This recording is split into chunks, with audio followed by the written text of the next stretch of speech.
Hello guys, look, iniikot ko lang kayo. Anyway guys, excited talaga ako ngayon para sa bago na i-offer sa akin na trabaho. Kasi mas malaki kasi yung sahod eh. Imagine, ano siya, 18 lang kasi ako ngayon. Pero happy ako sa 18 kasi hindi naman ako bugbog. Ang ibibigay kasi sa akin na sahod is medyo malaki siya. Pero alam kong bubugbugin ako nito. Pero okay lang din kasi gusto ko kasi makapag-ipon.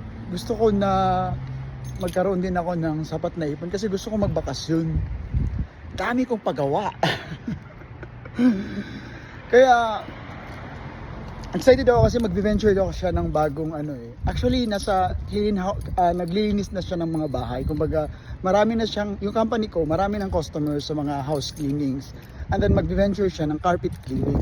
At saka sa carpet cleaning, ako yung napupusuan niya. Kasi sabi ko galing ako sa meat plant. So alam naman niya na sa meat plant, medyo mahirap talaga yung trabaho dun. So, and then, yung background ko sa supervisory, kasi gusto niya na ako daw yung mag-start. And then, at the end of the, so pag may maraming ano na, magmamanage din ako. Parang ganun yung purpose niya. So, it's very challenging siya sa akin. Kaya, itagrab ko siya. Inantay ko nga siya eh. Mag-usap kami.